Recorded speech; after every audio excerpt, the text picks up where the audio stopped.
Molt bon dia.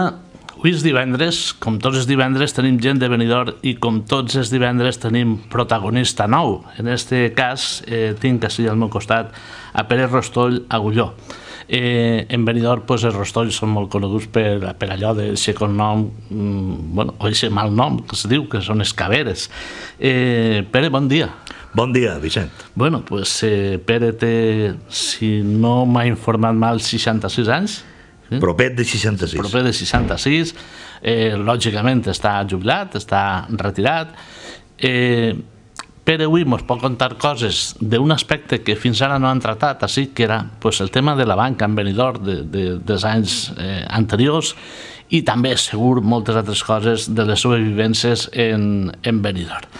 Jo sempre començo demanant als meus protagonistes el mateix, és dir, el principi, on vas néixer, en quin carrer, en quin barri? Pues jo vaig néixer en el carrer de la Palma, que és un carrer emblemàtic de la zona del Calvari en Benidorm. Carrer de la Palma número 19, que en aquella època el carrer era un carrer de terra i de pedres, no era un carrer com és avui en dia, tot asfaltat i ple de pubs. En aquella època era totalment distint, ja que tindré en compte que jo vaig néixer al desembre de l'any 47, era una època molt complicada, molt dura, i no era el que és avui en dia. Bueno, això en l'aspecte negatiu. En l'aspecte positiu, m'imagino que en aquest carrer de terra, de pedres, ahir jugaríeu els xiquets del carrer, els teus amiguets, la gent d'entonces, no sé qui serien els teus amics, voldria que me'n digueres qui eren els teus amics i a què jugàveu, què fèieu? En un principi, els amics que jo tenia eren els xiquets que havien nascut en el mateix carrer que jo, perquè era molt complicat anar a buscar amics a altres zones del poble.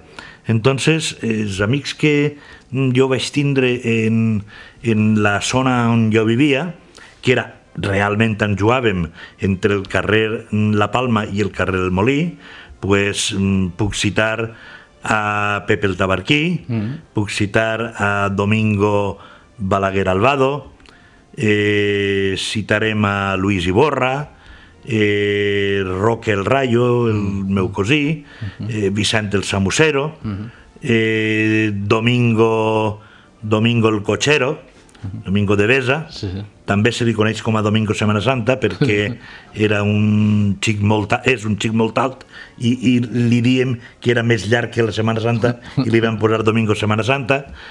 Tomàs Chefa, Juanín el de la Rosita, bueno, un sinfín de gent que mos reuníem en el carrer on vaig néixer i en el carrer del Molí, que era on normalment jugàvem fins als 8, 10, 12 anys. Imagina que també aniríeu a escoles mateixos, més o menys. Jo recorde que vaig anar a escola al col·legi de les monges fins que vaig tindre 8 anys. També recorde que ma mare em va contar que les monges a partir dels 8 anys no volien xiquets en l'escola, només volien xiquetes. Entonces vaig tindre que deixar el col·legi de les monges i assistir a un col·legi públic que es deia Col·legi Unitari de Benidorm, que estava ubicat propet de la plaça de la Constitució. Antigament en la plaça de la Constitució havia una pescateria i al costat de la pescateria havia un local que era de l'Ajuntament i allí vaig anar a escola a partir dels 8 anys. El mestre que vaig tindre en aquell moment era don José Gavilán, que per a mi ha sigut un mestre extraordinari. Feia molt poquet que don José havia arribat a Benidorm i va tindre que posar en marxa aquesta escola en un edifici algo destartalat, però que don José li va donar el calor i l'alegria per a poder assistir a classe tots els xiquets d'aquella època en Benidorm. Qui anava a classe en aquella època en Benidorm? Pues ja no eren solament els amiguets que he nombrat anteriorment, sinó que es van incorporar xiquets d'altres zones del poble, com per exemple Paco el de Llacinta, que també se li coneix per Paco Matasa, Roc el Blanco,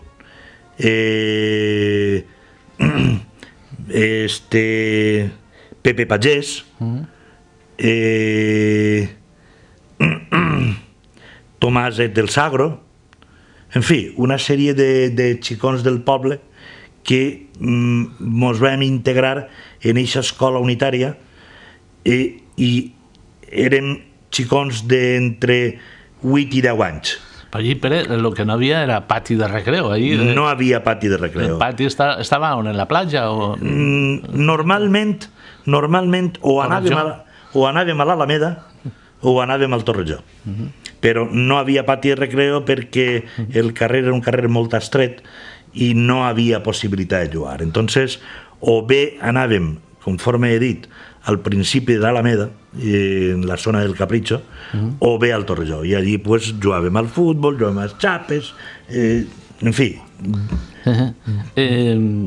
Tinc entès que tu comences a treballar molt pronte, molt jove, per les circumstàncies. Segurament igual t'haver agradat, si hagués nascut en una altra època, pues, anar a la universitat o anar a estudiar a un institut, però en aquella època crec que no vas tindre tampoc l'oportunitat, no? Jo vaig tindre una certa oportunitat en l'estudi, perquè en l'any 58 em vaig preparar en Don José Gavilán per a presentar-me a l'examen d'ingrés per a fer el batxiller elemental. Vaig aprovar l'any 58 i en l'any 59 vaig fer primer de batxillerato en Don José Gavilán, examinant-me en l'Institut d'Alacant, en el Jorge Juan d'Alacant. A partir del segon curs vaig aconseguir una beca compartida que l'Ajuntament pagava els llibres i el Col·legi Lope de Vega, el que havia en el carrer Ricardo, pagava l'escolarització i vaig fer segon, tercer, quart, la revalida de quart i el quint, fins que vaig complir 15 anys i una volta que vaig complir 15 anys, sabent que no podia continuar estudiant, vaig tindre l'oportunitat de presentar-me a unes oposicions a la Caixa d'Ahorros del Sureste, vaig aprovar l'oposició i vaig entrar de botones quan tenia 15 anys.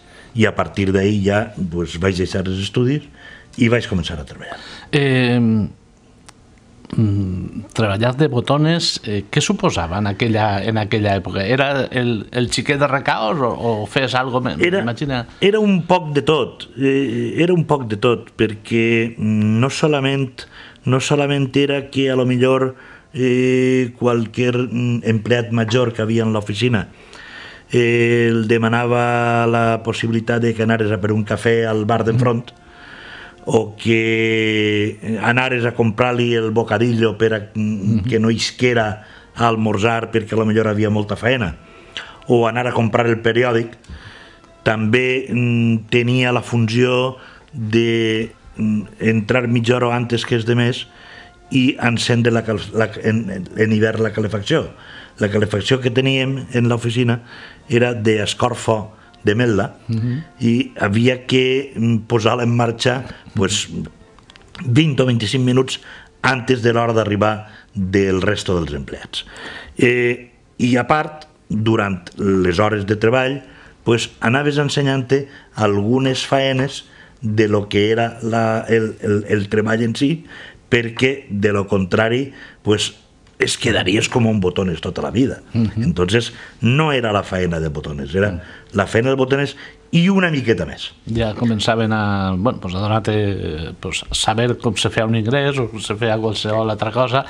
Efectivament. I Pere, a partir d'ahir de botones arriba fins i tot a ser director d'alguna sucursal fins que deixa de la Caixa. Però tornant a la Caixa, la Caixa d'Estalvis, que com ha dit, primer era del sureste, després d'Alacant i Múrcia, després la Camp, després ja sabem tots el que ha sigut. El que ha passat. El que ha passat.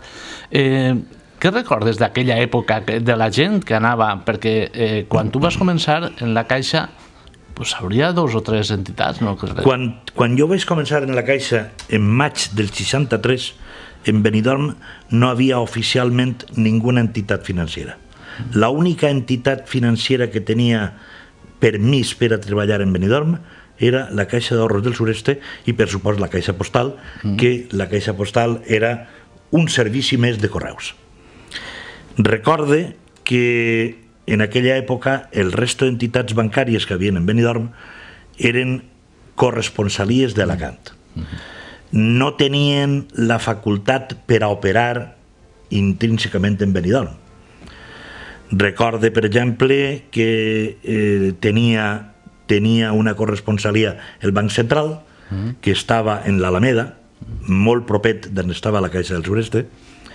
Havia una altra corresponsalia del Banc Hispanoamericano, que estava justetet enfront de l'oficina de la Caixa del Sureste. L'oficina de corresponsal del Banc Hispano estava dirigida per un home de la vila. En el mateix carrer Alameda estava també la corresponsalia del Banc Espanyol de Crèdit, que depenia d'Alacant. Al principi del carrer Alameda i en la plaça de la Creu havia una corresponsalia del Banc de Vizcaya, que actuava com a corresponsalia de la vila, perquè recorde que en els talonaris de xeques d'aquesta oficina posava Villajoyosa-B, i l'última corresponsalia que jo recorde que havia en l'any 63 eren cingles que havien, era la del Banc de Bilbao, que la corresponsalia del Banc de Bilbao la dirigia Pepe de Besa, que estava en el passeig de la carretera. Era eixa oficina de corresponsalia del Banc de Bilbao, anteriorment era el Bar La Marina, i es va convertir en la corresponsalia del Banc de Bilbao. Posteriorment van vindre el Popular i el Santander i totes les demés entitats, però en un principi havien aquestes entitats que t'ha nombrat. Clar, la gent anava en les seves llibretes, no?, en aquell entonces. En aquell entonces, en la entitat en la que jo prestava la meva faena, només tenien llibretes d'ahorro, perquè fins a l'any 65 no li van autoritzar els comptes corrents a les caixes d'ahorros. Fins a l'any 65 els comptes corrents eren exclusivitat dels bancs. Els bancs podien tindre comptes corrents i llibretes d'ahorro, i, sin embargo, les caixes d'ahorros només podien tindre llibretes d'ahorro. Els clients venien en la seva llibreta, la seva llibreteta, anaves anotant en la llibreteta a mà, en un principi a mà, efectivament, a mà, anotaves en la llibreta les operacions tant d'ingrés com d'extracció, i posaves, a part de l'anotació, posaves el teu viser, i el caixer, quan validava l'operació, posava un altre viser. Eixes eren les operacions que fèiem en aquella època. No obstant, també fèiem moltíssimes operacions de canvi de moneda estrangera, perquè en l'any 63 Benidorm ja tenia una certa importància en el turisme internacional, i havia un departament de moneda estrangera en l'oficina que tenia 2 persones que funcionava prou bé. Evidentment anava a comentar això precisament perquè tot el món sap que jo també vaig estar en la banca. Jo vaig estar en el Popular quan el Popular estava on està ara Máximo Duty, que en una riua de l'any 72 se va omplir tot el sòtano, recorde i serua. Allí les cues d'estrangers recorde que li pegaven la volta per el que has dit. Era un poc més tard de lo que estàs comentant tu, però en aquell moment el departament d'estranger tenia 5 o 6 persones.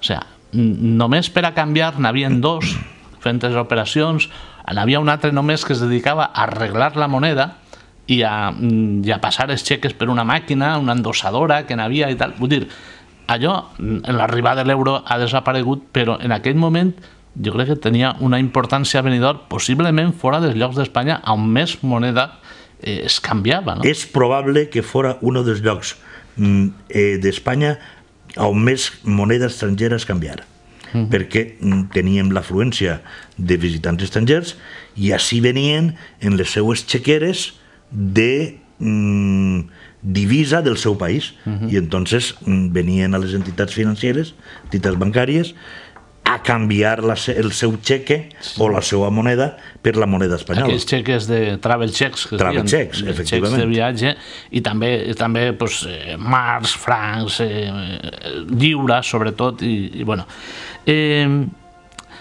M'imagino que alguna anècdota. Jo tinc una anècdota molt peculiar.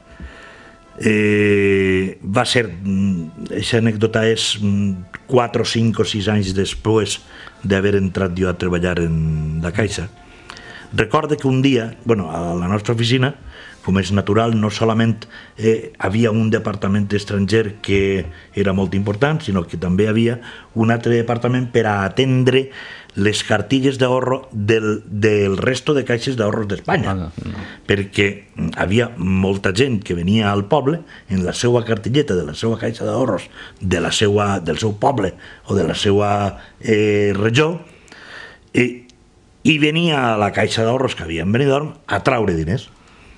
I un bon dia ve una senyora, no recordo d'on era, però parlava castellà, i em diu: joven, tú tienes 2 buenos empleos. Y yo me vais a quedar, y le vais a decir: señora, ¿cómo dice? Digo: sí, es que acabo de venir de correos y te he visto trabajando en correos, y ahora vengo a la caja de ahorros y te encuentro trabajando en la caja de ahorros. Y claro, li vaig tenir que explicar a esta bona senyora que jo tinc un germà que es pareix molt a mi, que treballa en correus, treballava, avui en dia està jubilat igual que jo, i que en aquell moment ell treballava en correus en Benidorm i jo en la Caixa en Benidorm. I entonces esta senyora mos va confundir. Diu, pues l'home este treballa en 2 llocs a la volta, no? Exacte. El teu amic Vicent, no? El teu amic Vicent. El meu germà Vicent. Teu amic, teu germà. I, bueno, és que, de veritat, jo l'altre dia te comentava, també crec que una persona major que arribava al banc en la seva llibreta i com li ingressaven uns diners d'un lloguer i d'una pensió, pues havia que posar-li els diners i dia, però jo quiero verme dinero. Pero ya lo tiene. Mira, he dit a vostè 5.236 pessetes.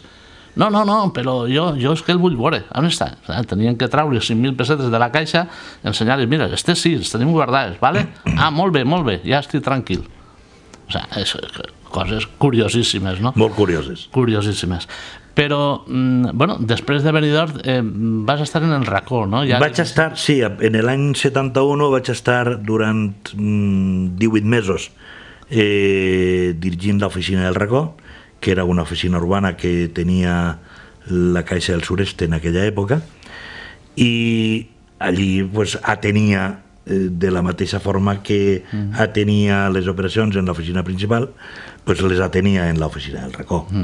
Després de passar aquests 18 mesos em van fer apoderat de l'oficina principal. Ja estem parlant de finals del 73, mitjans del 73, em van fer apoderar de la principal, i 2 anys després em van traslladar al TEA, on vaig estar des del 75 fins a l'any 87. I en el 88 vaig tornar a Benidorm un any i ja vaig decidir deixar-me la Caixa i me'n vaig anar a una empresa privada en Alacant i Sant Vicent, en la qual he estat fins a la meva jubilació en l'any 2011. Bueno, pues tots algun dia han pres aquest pas de deixar-nos la banca. Efectivament. No sé, una cosa ja molt personal i particular. Què penses de tot el que ha passat? Pareix que a tots ens dona no sé, mos dona sentiment, mos dona pena, no?, el que ha passat en la caixa. Tots pensaven que era la nostra caixa, no? Evidentment, sempre han pensat que era la nostra caixa, i vaig a contar un tema per a que pensem que, per exemple, en Benidorm podem dir que era la nostra caixa. Després contaré el que jo pense que ha passat. La primera feina que jo vaig fer quan vaig entrar en la caixa, recorde que va ser tallar el cupó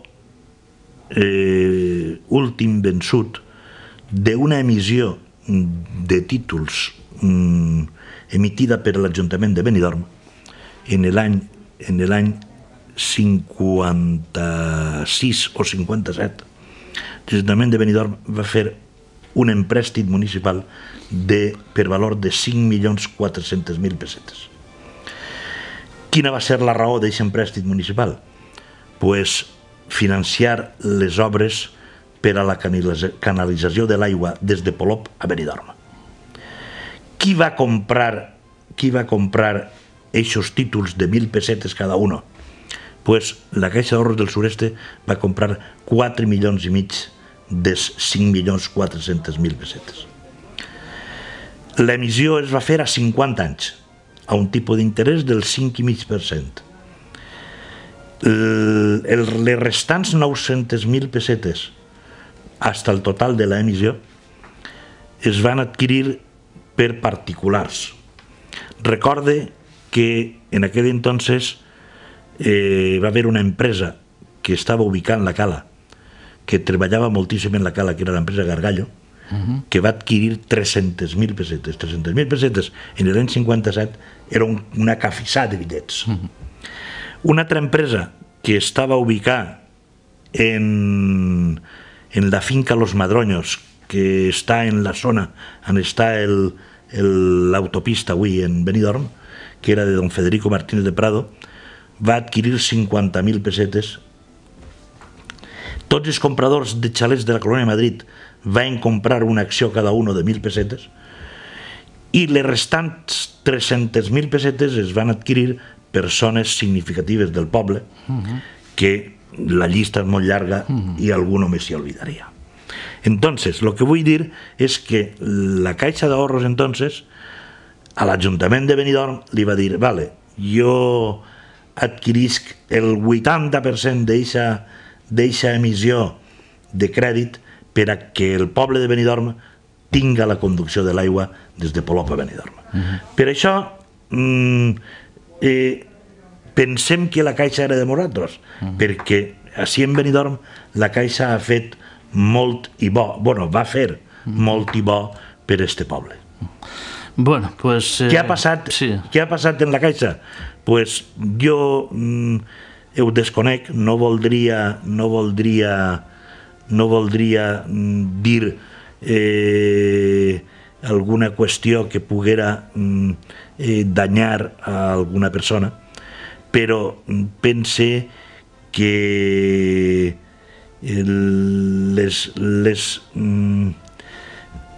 les autoritats econòmiques d'aquest país i en principi el Banc d'Espanya no ha actuat de forma adequada en l'esquema de la Caixa, perquè si el Banc d'Espanya haguera fet les inspeccions que li ha fet a la Caixa, el que li va fer a la CAM, en altres entitats, pues possiblement el resto d'entitats hagueren caigut exactament igual que la CAM. Bueno, és que es queda poc temps. Jo volia parlar-te altra vegada, Benidorm, de la teva família, perquè la teva família també ha tingut molt a veure en la mar, sobretot de Sagulló. Les dos famílies, tant la família de mon pare com la família de ma mare, han sigut famílies de la mar. Fíjate tu el tema de lo que és la mar per a la meva família, les dues famílies, que el pare de mon pare, en l'any 1917, venint de pescar d'Argèlia, en un temporal, davant de les costes d'Almeria, la barca en la que venia Mauelo es va afonar i m'abuelo va perdre la vida, juntament amb altres persones d'ací de Benidorm, de la Vila i de Capella. O sigui que puc dir-te que la Mar ha sigut sempre un referent en les dues famílies. Tots, la major part dels meus tios i una part important dels meus cosins han anat a la Mar en altres èpoques quan Benidorm no era el que és avui. Recorde que ma abuela Rita, la mare de ma mare, tenia també unes barques de pesca en les quals els meus tios, els germans de ma mare, anaven a la mar i es guanyaven la vida en la mar. No obstant, a part de que pogueren guanyar-se la vida en la mar en aquesta zona, normalment la major part de la meva família en el mes de març de cada any se n'anaven a les almadraves del sud d'Andalusia o del nord d'Àfrica i feien la temporada i en el mes de juliol-agost tornaven al poble, havien fet la temporada, portaven algo de diners i el primer que feien era anar-se'n als comerços que a la família que quedava en el poble li havien fiat per a poder seguir vivint, pagaven el que devien i començaven a travegar, a anar a la mar així en el poble i a esperar la nova temporada de l'almadrava. I sobretot la gent que estava així, quan portaven l'ouet de tonyina i tot allò que portaven de l'almadrava, que bo, no? Era increïble que arribava... Cada home que anava a l'almadrava, en la zona de l'almadrava, es secava ouet de tonyina i portava ouet de tonyina que repartia entre tota la família, i això era molt important.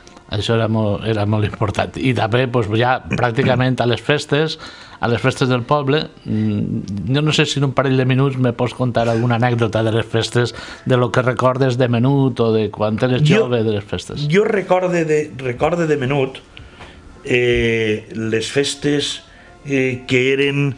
La festa s'acabava el dilluns de menut i habitualment solia vindre prou vegades la banda de música d'Altea la Vella. Això va ser fins als anys 60, 61 i 62. A partir d'aquesta època les festes del poble van començar a canviar perquè ja es van allargar fins al dimarts, ja eren, en el poble es manejaven algo més de bitllets, algo més de diners, i van començar a portar conjunts en l'Alameda, recorde Fórmula Quinta, recorde una sèrie de conjunts que havia en aquella època, i ja van començar en les grans bandes de música que així en les festes de la dècada de 70 venia la banda de música d'Infanteria Marina de Cartagena, venia la banda de Líria i venien bandes molt importants, el que volia dir que el poble ja tenia uns ingressos prou importants per a gastar una sèrie de diners en les festes. Bueno, pues, Pere, no sé, estem ja, o sigui, a passar la mitja hora jo crec que volant, no? Sí, volant. Bueno, pues, gràcies per vindre. Gràcies a vosaltres. Seguirem portant gent de Benidorm per a que mos conten les seues històries, cada un dins de la seva faceta. Ens has contat coses jo crec que molt interessants, com per exemple això d'aquesta emissió de deute de l'Ajuntament, que possiblement molta gent no conega. No ho coneixen. I, evidentment, per això, dir que ha sigut un plaer tenir-te ací i gràcies. El plaer és meu per haver vingut. Gràcies.